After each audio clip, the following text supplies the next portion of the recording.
Welcome into another edition of the Varsity 4 podcast. Justin, Barney, Sponge Franklin.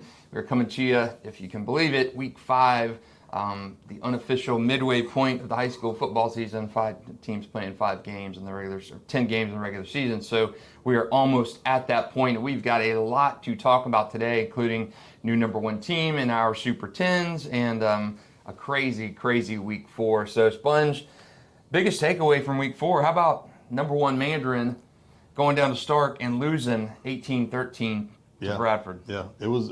We knew that the recipe was there for the upset to happen just because of the injury to Trammell. It's a different team, so how we were basically talking last week. How was Mandarin going to change their scheme of what were they going to be able to do? Was that defense going to be able to carry them like they had in the first three weeks of the season? And then how much could Bradford score? You know, what was their offense going to look like? And ultimately, Bradford did just enough on offense, and they held, like, Mandarin had some shots, they had some chances, but just too much in the end where Bradford just was able to get out of there with a win, which is what you got to do, kind of scrap and claw to get out there with a win. And you knew it was kind of going to be the colossal back and forth. It would be Mandarin's offense against the Bradford defense. That's kind of what was billed, that's what was advertised, and of course the Mandarin offense looks different without quarterback Trammell Jones. He's out for the year. Jamie French left in the second quarter after a catch. So that was the other big thing too. Big was loss. The fact that even when the offense was still kind of struggling, you could tell they were trying to get Knox involved in the game, hitting some passes downfield, which he did. Bradford did a great job of shutting the run game down, which you knew they kind of would sell out to do that. And then they were pressuring Knox and trying to get him off his spots, but he was able to hit Jamie on a couple balls where big completions down the field, and then obviously hit the one long one to Bryson for the touchdown. But once Jamie then left, then you're just left with basically kind of like one guy, and that shrinks everything else up. So when you got no number 1 quarterback who's your elite 11, star guy who's been running the show for the whole 3 years, and then your 5-star receivers out, those are 2 huge losses. Yeah, and not something you just overcome.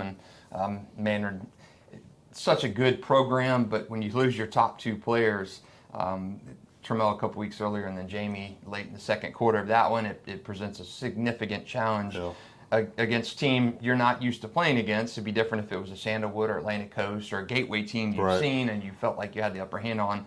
Bradford is a team that was in the state championship game last year, state semifinalists the year before, kind of de facto number 1 defense in our area. I was literally about to say they got the best defense in our area. So you're not going against a Gateway kind of throwaway team. You're going against an elite team with a coach. He's had a game plan. Jamie Rogers. I said on Twitter earlier this week that Jamie is such a good coach. He's won everywhere he's been. He's a program builder. He's a foundational kind of guy. He's done that at Swanee when he was there. He did that at Baker County when he was there. That's his alma mater.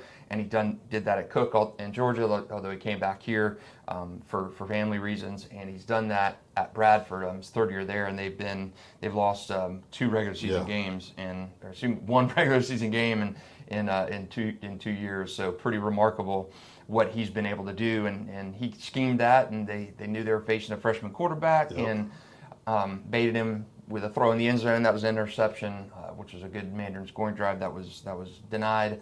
And I think through some exotic kind of things at Knox Annis that he had not been accustomed to seeing. And then they just changed the offense in the 4th quarter, started going Wildcat. Yeah, exactly. They're not a passing team at Bradford. Ran it right at them. That's kind of been their MO when you have guys who can tote the rock, Jeremiah McKenzie types. And I said on our streaming cast the other night that Bradford is not an offense. You lost all of your true quote-unquote offensive guys. I mean, your Dejon Shanks, your Khalil Cummings, you lost those guys to graduations, Willie Pollard, and you're doing it with guys who are playing both ways now. Zach Paulk's the quarterback, but you've got guys, he's not a quarterback that's going to go 14 to 17 for 250 a game. He's going to throw those short routes. So they went to their strengths. They started running the Wildcat late in the game and ended up pulling away for a win, 18-13. Great game. That was an awesome game. It was fun to watch. It's like every game we've had so far has been good. Has been entertaining. So that's a good thing. And like I was saying last week, it's just good to have it on there so guys we can all watch.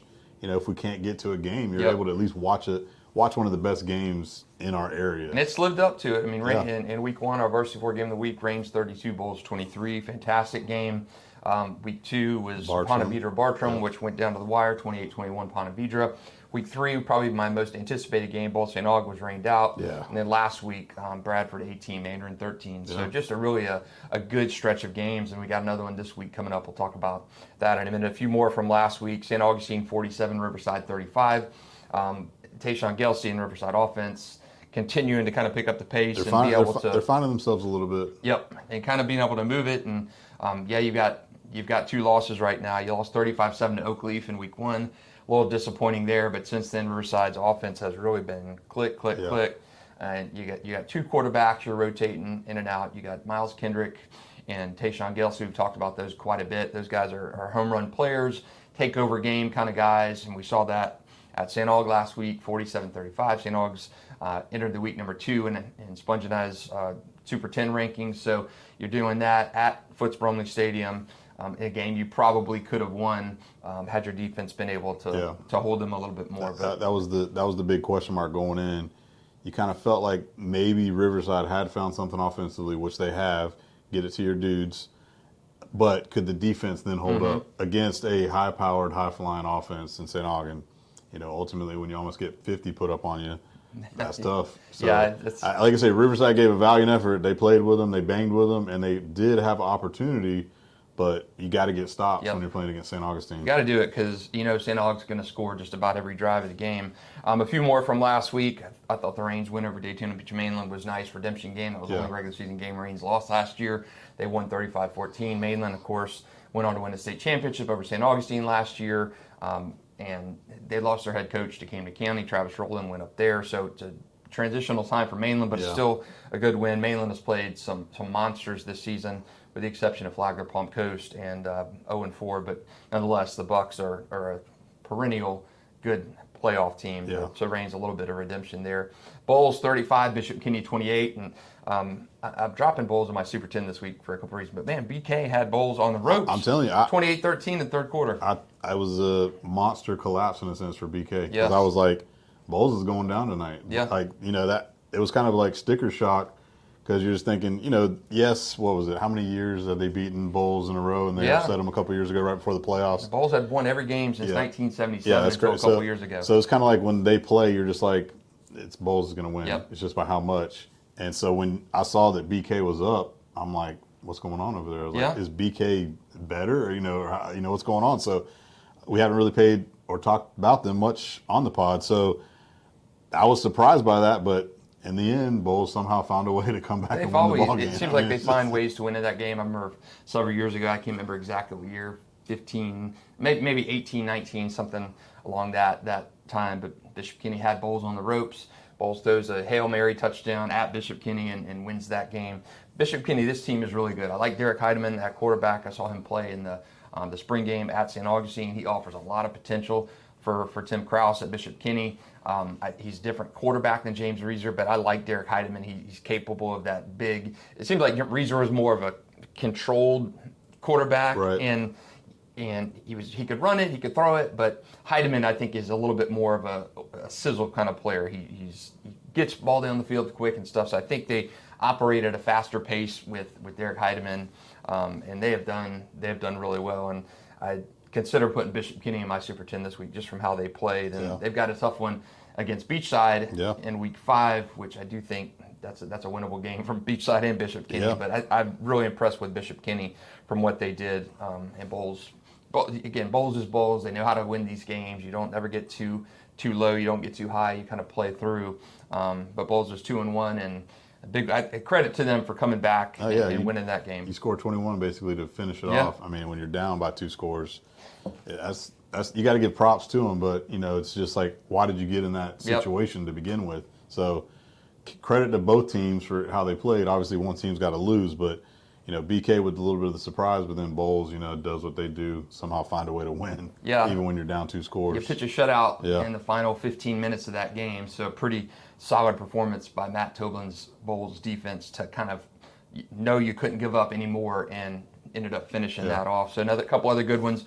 Oakleaf goes to Hawthorne, loses 27-21. I picked them to lose that game. I don't think that's a bad loss. No. Hawthorne is good. You just hope that Oakleaf, because this is about the stretch last year where they imploded. They started out 2-0. They had a game canceled in week 3, I believe, against Baker County, or week 4, one of those two. So they went 2-0, and then they proceeded to lose six of the next 7 games. So you hope that Oakleaf has kind of figured that out a little bit. I don't think a 27-21 loss to Hawthorne is anything to write home about. I don't think that's going to be something that knocks them off the pedestal. I think if you can go out this week and bang against Bowles, I mean, Hawthorne is good. They're a small 1R program. Yeah, it was what we talked about last week. It was what we talked about. Like, it's not really an upset. It would almost been an upset if Oakleaf would have won that game because of what Hawthorne's been able to do the last several years. Yeah, and a couple others from last week. I thought Creekside really got back on track. 49-42 over Bartram Trail. You're 0-3, and I think we finally saw the offense from Creekside that we expected to see in week 1. Yeah, basically, first 3 weeks we're like, where is this offense that we thought was going to be high flying? Didn't come to fruition. You turn the switch, you hit Bartram in the mouth, you score a lot of points. You win a shootout. They haven't beaten them guys really at all. It's 2014, yeah. And so, you never beat them. You finally, you play your best game of the season so far. So we'll see now, did that do something to Creekside to where they can just flip it on and out, play good offense for the rest of the year.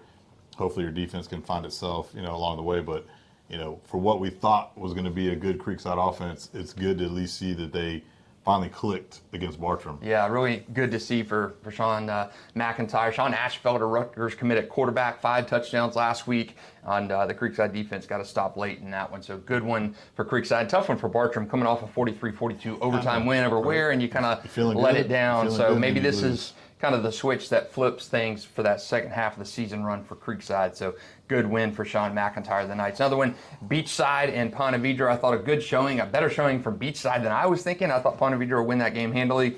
Beachside to me was, Pete Duffy kind of scheduled the first 2 years as an independent program and played some teams that weren't that tough. And then this is your first really tough test as you go into district play, and you bang with Ponte Vedra into the end. No, I was pleasantly surprised.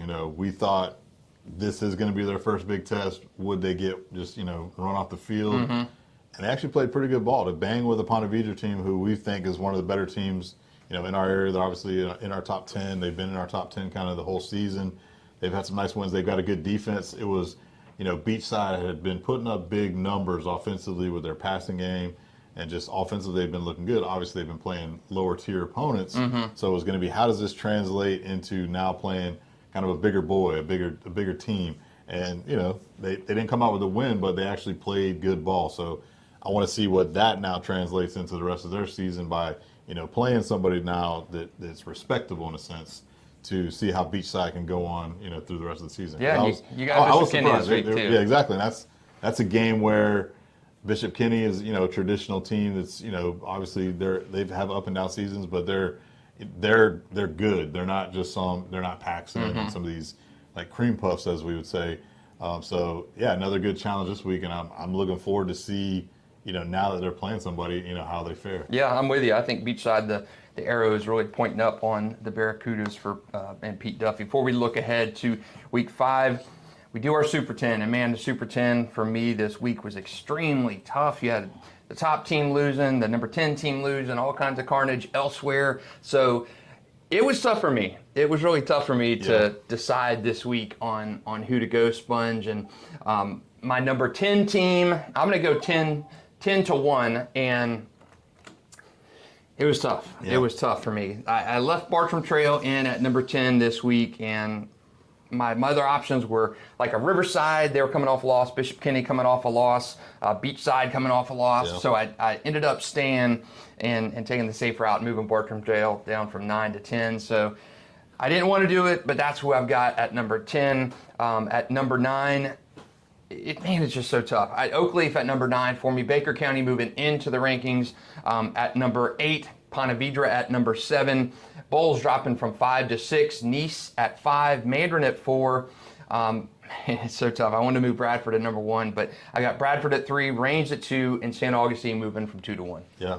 like I say, that was the biggest thing we were talking about beforehand was, does St. Augustine just slot up to number 1 since they were number 2 and they won? Oh, tough. Or do you kind of jump a Bradford who just beat the number 1 team, in the area? And the way I looked at it as Mandarin was not going to be the same team no matter what. So it's not, you don't take anything away from Bradford's win. It's a great win. It's still Mandarin, but that's a different Mandarin team without Tramel Jones and even a Jamie French in that second half. So kudos that you got the win, but would we have said Mandarin would have won that game if they had all their firepower? Right. And that's where we probably would have said Mandarin would have won. So great win for Bradford, but I think St. Augustine and Reigns still are just slightly better offensively than a Bradford. I would love to see those games, but obviously, we're not the schedule gods. We couldn't create that because those would be too good ones. So I do have the same top 4 as you also. I have St. Augustine, Reigns, Bradford, Mandarin, and then I have Nice at 5 with Bowles right after that. And then where ours gets a little different is I've still got Ponte Vedra right there. I got Riverside hanging out because I had them in my top 10. They had a respectable game against the number 1 team. Right. Scored 35. And then I got Baker at 10 just because I think, Baker's kind of on the come up. And their 1 losses to the Bradford team we're talking about by a touchdown. So, and then, like you say, that 11, 12, 13, there's some good teams there that are kind of hovering around the mix to maybe crack the top 10 in the coming weeks. Yeah, I mean, I think even a 3-loss Creekside has got some claim to that. Bishop Kenny is in there. Riverside is in there for me in terms of right on the bubble. So, man, it's so tough. This is my toughest week for Super 10. As we switch gears, next week we'll talk about, I guess we'll fly through this real quick. We talked about first part of the year, who's going to state championship contenders. Yeah. I think with Mandarin's new situation, we had talked about maybe St. Aug, maybe Reigns being state championship contenders. Bradford, week 5, you still feel good about that? It's more so, definitely we jumped in on the Mandarin one last week, what their situation was going to be. What does this team look like? What's the adjustment? What's the new look? Offense, by having a brand new 9th grade quarterback, not your Elite 11 quarterback who's been the signal caller for the last several seasons for them. How does it look now? You're leaning on that defense to make big plays. You still have the playmakers, on offense. Now, is Jamie okay? Is he coming back? Obviously Bryson's, a star in the making, but he's still young too. We kind of compared it to that DeAndre Johnson-led 9th grade First Coast team. And, so now it's like, can they make that run? I still think they're talented enough to make a run. I just don't think they can win a state title. And I still think there's obviously some lumps and some losses. Obviously, at IMG this week, you still got St. Augustine on the schedule. And then once you get into those deeper playoff games, I think unless Knox just takes a tremendous jump, to be where you can really count on this kid to really throw it downfield, to open up back to the run game, and then that defense still be, enough to carry you. I think they're definitely capable of making a run. I just don't see it right now, with this new look team. I got to see him take these progressions, as the season goes on, which is, devil's advocate hindsight. And what's good actually is if Tramel was going to get hurt, I guess it was good that it happened in week 2 and not week 11. Right. So now, he's got the whole season to kind of just get better and, implement things for him and just continuously get better as the season goes on is a good thing. So we'll see how it happens. But right now I would say no for Mandarin. As far as St. Augustine and Reigns go, I think they can both make a run. It's just who they're going to have to maybe match up with is where it's so going to it'd be tough. like the St. Augustine, be Plantation American Heritage, Lake Wales is also in there. Miami Norland's in Miami Norland, and then for Range, you've got like a Miami Central kind of thing, and then Bradford down in 2A, you've got Cocoa and then Bowles too, right? Yeah. So, I mean, you've got some tough ones. So I still am kind of bullish on St. Aug, Bradford, and Range. Mandarin, I'm less as bullish on. Yep. But again, that was our preseason talk, and I think we're still probably partially there, 3/4 of the way there for Sponge and I. Now, as we look forward to our Week 5, it's the official midway point of the season for quite a few teams, and we got some good games this week. Super 10 matchup, Oakleaf and Bowles. I think it's big for Oakleaf. You had 3 wins all of last year. You got 2 right now. You got 3 right now, but you're coming off a loss to Hawthorne. Can you get over that hump? They've got a tough one against Bowles. Yeah. They got blown out in this game last year. They did. They got a good passing attack. They got a good running attack. You like Bowles or Oakleaf? It's crazy because I'm like trying to, you're trying to like predict this game or look at it. We knew that Oakleaf's come out hot, and then they were kind of, they came out hot and had that first week 1 game where they just like beat Riverside bad, and you're just like, okay, put us on notice. Then they, had a banger with Fleming, got out there with a win. Then, they, played a terrible Orange Park team and, did what they were supposed to do. And then it came to where, all right, they're playing a traditional smaller power in a Hawthorne. Could they win that game? They obviously had lost a tough game, so now you're trying to say, okay, you kind of see where this team's at. You see where, Jack's been throwing it all over the place. Obviously, Foy's been toting the rock. So then you flip it over to Bowles, and you look at, what Bowles has done. They had the tough week 1 game, obviously against Reigns, who we think highly of. Then they kind of beat up on Trinity. That game was close, obviously, until halftime. And kind of like Trinity did the same thing against Bowles and Reigns. Right. Played a good first half, and then kind of took over those older guys, the veterans. The adjustments were made, and Bowles and both Reigns, put it on Trinity. So then they don't get the St. Augustine game, so we don't get that measuring stick game against a powerhouse team.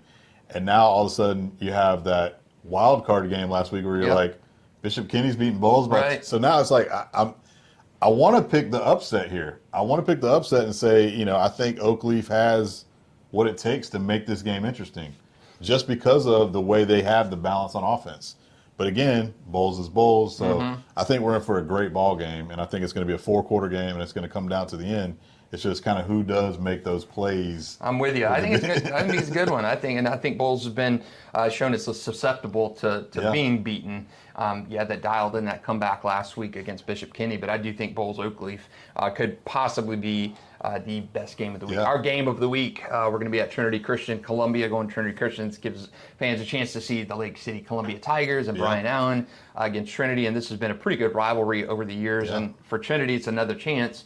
You played good halves against Bowles and Reigns, and ended up being taken over in the second half of those games against more veteran programs. I think the Columbia game is a little bit of a chance of the same for Trinity to kind of put together 4 quarters of football, and it'd be a huge test for Verlin and the Conquerors. Definitely. I watched a little bit of Columbia today. They're 2-2. They just lost to Madison County. They've been in every game. They banged with Coffee up in Georgia. Exactly. Coffee's really a defending state champ. So Columbia's, I think, is Columbia without a bad quarter at Coffee. Columbia could be undefeated right now. They're a good team. It's hard.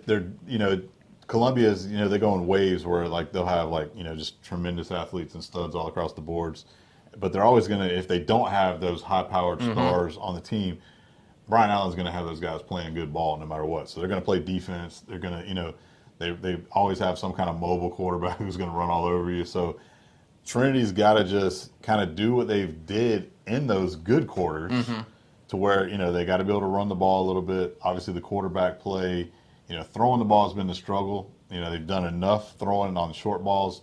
They really haven't hit anything downfield just because those guys they're young. So they're just inexperienced. So the key of every time we talk about Trinity is the youth on that team taking their lumps and just kind of learning as the season goes. Defensively, they need to hang their hat and kind of slow down Columbia so they can make it a 4-quarter game.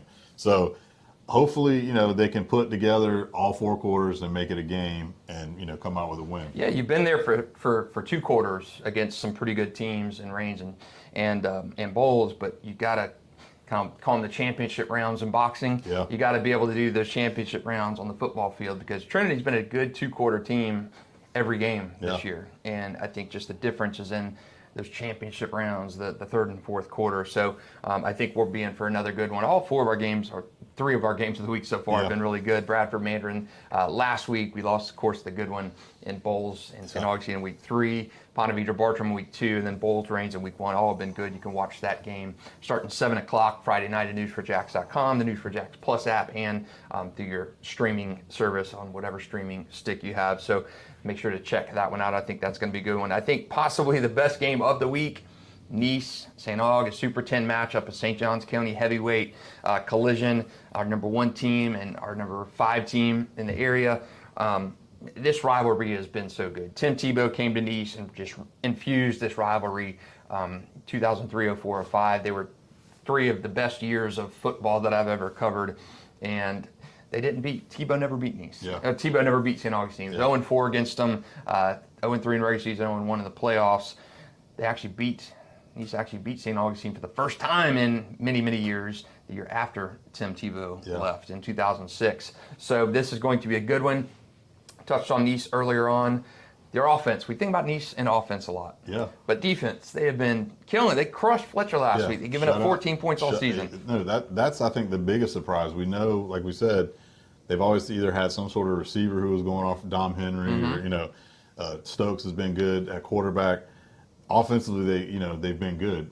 Defensively, in that magical run they had, defense kind of hung their hat to keep them in the games, make some critical stops. But yeah, this defense this year so far in the first lighting it up, shutting people down. So this is an interesting matchup because I think for as much as we say St. Augustine, has kind of waltzed through the first 3 weeks of the season. Again, we didn't get that Bowls gut check game. They finally got tested a little bit offensively, obviously with Riverside last week. So you're saying if Nice can do some of the stuff that they did, like Riverside did offensively, how good is that Nice defense to kind of slow down the St. Augustine attack? So that's the matchup that I want to see. Let me see this high-flying St. Aug offense maybe play this Nice D, or is this Nice D? Yeah. Have they not played anybody and it's just overinflated? So I want to say, I don't want to say upset special, but I think St. Augustine better be on high alert, obviously, for giving up as much 35 points last week to know that Nice is capable of moving the ball and making this a four-quarter ball game. So Colin Drafts is. I'm excited about this one too. It's going to be a good one. Colin Drafts, the Nice head coach, has done a remarkable job. This Nice team reminds me a lot of the team from a few years ago, where you had two kind of dog years, and then boom, right out of the gate, Stokes junior year, you go 9-4 and make the regional finals. Of course, Dom Henry was our offensive player of the year that year. Marcus Stokes had an unbelievable offensive season. But the defense that year of Nice was lights out, and a lot of seniors on that team, and there's a lot of seniors on this Nice team as well. I mean, I look at a guy like Joe Miracle III. His dad was a former quarterback in Inglewood, very good guy, offensively back in his day. But Joe Miracle III is a linebacker for Nice, and he is killing it, just all over the field. And that defense of that Nice team that went to the regional finals, very similar in terms of this year's team. So Colin Drafts, a former college quarterback, played well, played in the pros and arena ball too. So you've got that offensive mindset of Colin Drafts continuing to develop at the high school level, and then that defense is just, man, absolutely loaded. You handcuffed Creekside, you handcuffed Ponte Vedra, you flatlined Fletcher. You had that Ridge community game wiped out due to rain, but man, this is going to be an excellent test. Yep. Nice St. Augustine rivalries of yesteryear were some of my favorite times covering high school football in the area. Just the excitement, the coaches always here, college coaches always here looking at the games and stuff. Brandon James, the offensive coordinator at St. Augustine, played in those Nice St. Augustine games when he was there, just electric kind of years. So I think this game on Friday night, week 5, is going to have a feel to that throwback of yesteryear for I agree. Great Nice. I agree. This is where we need a couple streams. We need to have one at Bowls Oakley. I know it's tough when watch all three just to get a little tri stream going. But it's tough when you pick these games out at the beginning of the year. We had St. Augustine scheduled twice, so we didn't want the Nice St. Augustine game to be a third one. But the St. Aug Bowls game got wiped out in week 2, week 3, unfortunately. So this would be a great one to have. But we'll have another good one, Trinity and Columbia. But I do think that Nice St. Augustine game is going to be a headliner in week 5 of the season. So when we come back next week, we'll officially be at the halfway mark, making the turn to the second part of the season, and we'll tackle another topic, maybe talk about more state championship contenders. We have Rains off this week, Bradford off this week, so a lot of teams hitting that early season bye week. But man, it's been a good season so far. We'll have another good show again next week for you. Remember to watch our stream on Friday night, Trinity Christian and Columbia. 2 very good teams and 2 very good coaches, Brian Allen and Verlin Dormany, coming to you and their teams on Friday night. That'll do it for another Varsity 4 podcast for Sponge Franklin, Justin Barney. We'll catch you next week.